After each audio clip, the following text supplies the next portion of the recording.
একটা শাসক দল 15 বছর রাজত্ব করলো, তার কাছে কোনো ইস্যু নেই। যেদিন থেকে এসআইআর নাম এসছে, শুরু হওয়ার 1-1.5 মাস আগে থেকে এসআইআর করতে দেবো না, এটা হচ্ছে ইস্যু মমতা ব্যানার্জির। এই এসআইআর গণ্ডগোল, এই নাম কেটে দিল, বিএলওদের হঠাৎ করে ইউনিয়ন তৈরি করে বিরোধিতা করা, ঘেরাও করা, গণেশ কুমারকে কালো পতাকা দেখানো, গো ব্যাক বলা, তিনি কিন্তু নড়েননি, তিনি করেছেন।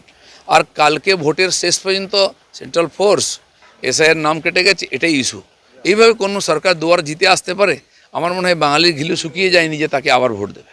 প্রথম একদম ক্যাটেগরিক্যালি প্রশ্ন হচ্ছে কমিশন জ্ঞানেশ কুমার, যাকে ভ্যানিশ কুমার বলে ব্যঙ্গ করা হয়েছিল, আর তিনি সন্ত্রাস এবং অশান্তি ভ্যানিশ করে দিয়েছেন, কি বলবেন?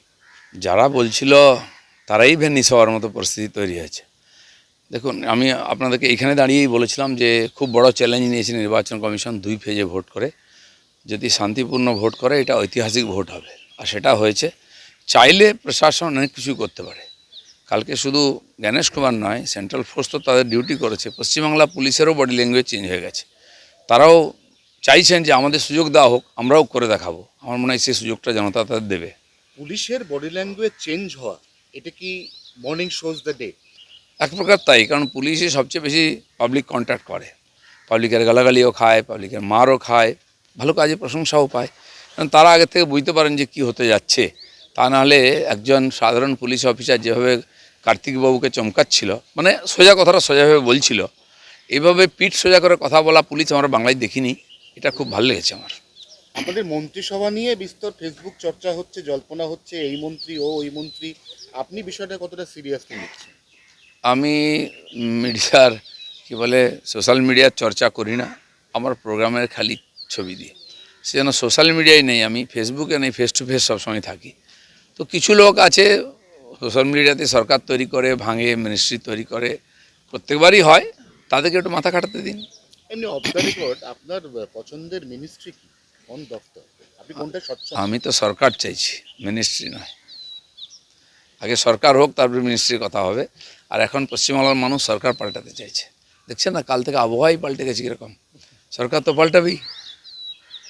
এবার প্রশ্ন হচ্ছে যে রাজ্যে এরপরে ভাবনা চিন্তা চলছে এক দফাতেই নির্বাচন সেরে ফেলবে, অর্থাৎ পশ্চিমবঙ্গ তার যে টিপিক্যাল দাগ, 8 দফা 7 দফা অশান্তি, লাশ পড়ে যাওয়া, রক্ত ঝরে যাওয়া, পশ্চিমবঙ্গের থেকে কালকে বেরিয়ে আসতে পেরেছে।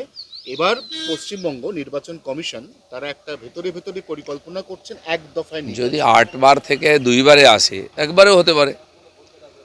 প্রশ্নটা হচ্ছে যে এবারে অনেকে বলছে এত ফোর্স, এত ফোর্স। আপনি ভাবুন, গতবারে 8 বার হয়েছিল, এই ফোর্সকে ঘুরিয়ে ঘুরিয়ে দেওয়া হয়েছিল। তো 8 গুণ ছিল ফোর্স, তাহলে হিসাব করুন। আপনি যদি 1 লাখ ফোর্স এসে থাকে, তো 8 বার ডিউটি হচ্ছে 8 লাখ হয়ে গেল। এবারে তো 2 বার হয়েছে, যদি 2 লাখ ফোর্স এসে থাকে 4 লাখ হয়েছে, আধা হয়েছে। পশ্চিমবাংলার এই ইমেজটা পাল্টানোর দরকার, আর এটা পাল্টানো যেতে পারে, জ্ঞানেশ কুমার দেখিয়েছেন। এখন 4 তারিখ পর্যন্ত নানা রকম জল্পনা হবে, নানা রকম সমীক্ষা হবে, নানা রকম এক্সিট পোল হবে। সেই এক্সিট পোলে কেউ কেউ মার্জিনাল রেখেছেন, এরা 130, আপনারা 150। শেষ পর্যন্ত আপনি যেহেতু বর্ষিয়ান রাজনীতিবিদ এবং খুব মাটি কামড়ে পড়ে থাকে মানুষের সাথে আপনি কন্ট্যাক্ট রাখেন, আপনার ফিগারটা কি মোটামুটি? দেখুন, প্রথম পেজে যে ভোট হয়েছে সেখানেই সংকেত চলে গেছে, এবং ফার্স্ট পেজে 2-3 ঘন্টার মধ্যে টিএমসি বুঝে গেছে তারা হারছে। সেজন্য যেটা আমাদের মাননীয় অমিত শাহ বলে গেছেন, 110টা সিট ট্রেন্ড ওইদিকে ফার্স্ট পেজে আছে, তাহলে আর কটা লাগবে? সেকেন্ড পেজও ঠিক সেই একইভাবে, কলকাতাতে 88% ভোট পড়েছে, ঐতিহাসিক। বাকি জায়গায় তো 90%, 85% হতো, সেটা 90-র উপরে গেছে। তো পশ্চিমবাংলার ভোটের যে ট্রেন্ড সেটা বলে দিয়েছে পরিবর্তন হচ্ছে। সেই জন্য আমি যেটা আগেও বলেছি, এখনও বলছি, সাফিসিয়েন্ট মেজরিটি নিয়ে সরকার আসবে। আর সাধারণ মানুষ বলছে, পুলিশ থেকে পাবলিক, গ্রাম থেকে শহর, যুবা থেকে মহিলা, সবাই পরিবর্তনের কথা বলেছে। তাদের ব্যবহারে তাই চুপচাপ ভোট দিয়েছেন। বিহারে যেটা হয়েছিল, শেষ সপ্তাহ পর্যন্ত লোকে বুঝতে পারেনি কে জিতবে, চলো চা হচ্ছে। এখানেও তাই হচ্ছে। আর সেখানে যেরকম একতরফা হলো, এখানকার ট্রেন্ড এরকম, যেদিকে সংকেত গেছে ওইদিকে ভোট এগোবে, এবং একটা ব্যাপক পরিবর্তন হবে, সেটা ভোটের রেজাল্টে বুঝতে পারবে। মানে আমি সংখ্যাটা, মানে আপনার ক্যালকুলেশন, সংখ্যা বলাটা বুদ্ধিমানের কাজ নয়, কেউ বলতে পারেনি।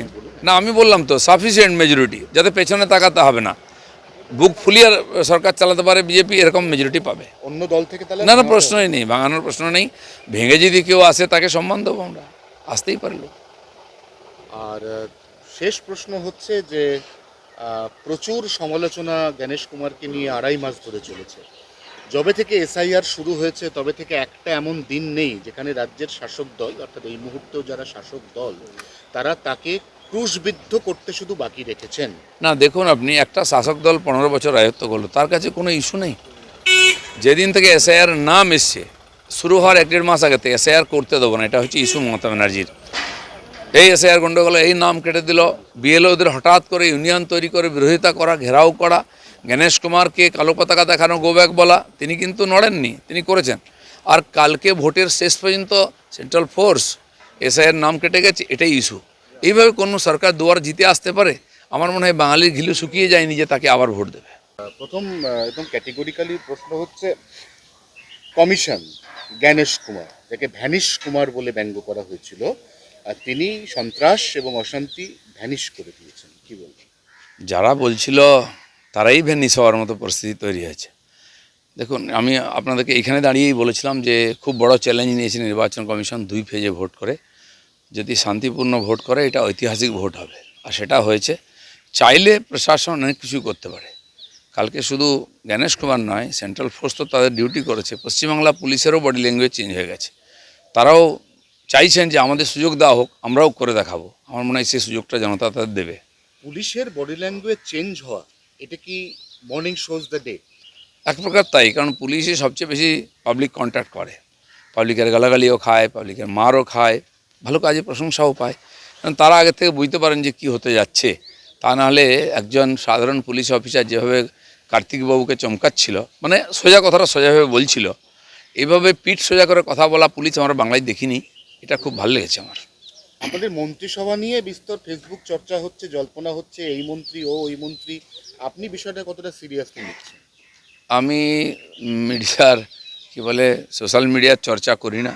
আমার প্রোগ্রামের খালি ছবি দিয়ে, সে যেন সোশ্যাল মিডিয়ায় নেই, আমি ফেসবুকে নেই, ফেস টু ফেস সবসময় থাকি। তো কিছু লোক আছে সোশ্যাল মিডিয়াতে সরকার তৈরি করে, ভাঙে, মিনিস্ট্রি তৈরি করে, প্রত্যেকবারই হয়, তাদেরকে একটু মাথা খাটাতে দিন। এমনি অফ দ্য রেকর্ড, আপনার পছন্দের মিনিস্ট্রি কি, কোন দপ্তর, আপনি কোনটা স্বচ্ছ? আমি তো সরকার চাইছি, মিনিস্ট্রি নয়। আগে সরকার হোক, তারপরে মিনিস্ট্রির কথা হবে। আর এখন পশ্চিমবাংলার মানুষ সরকার পাল্টাতে চাইছে। দেখছেন না, কাল থেকে আবহাওয়াই পাল্টে গেছে কীরকম। সরকার তো পাল্টাবেই। এবার প্রশ্ন হচ্ছে যে রাজ্যে এরপরে ভাবনা চিন্তা চলছে এক দফাতেই নির্বাচন সেরে ফেলবে, অর্থাৎ পশ্চিমবঙ্গ তার যে টিপিক্যাল দাগ, 8 দফা 7 দফা অশান্তি, লাশ পড়ে যাওয়া, রক্ত ঝরে যাওয়া, পশ্চিমবঙ্গ এটা থেকে কালকে বেরিয়ে আসতে পেরেছে। এবার পশ্চিমবঙ্গ নির্বাচন কমিশন তারা একটা ভেতরে ভেতরে পরিকল্পনা করছেন এক দফায় নিয়ে যদি 8 বার থেকে 2 বারে আসে, একবারেও হতে পারে। প্রশ্নটা হচ্ছে যে এবারে অনেকে বলছে এত ফোর্স, এত ফোর্স। আপনি ভাবুন, গতবারে 8 বার হয়েছিল, এই ফোর্সকে ঘুরিয়ে ঘুরিয়ে দেওয়া হয়েছিল।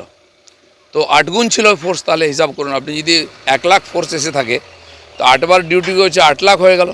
এবারে তো 2 বার হয়েছে, যদি 2 লাখ ফোর্স এসে থাকে 4 লাখ হয়েছে, আধা হয়েছে।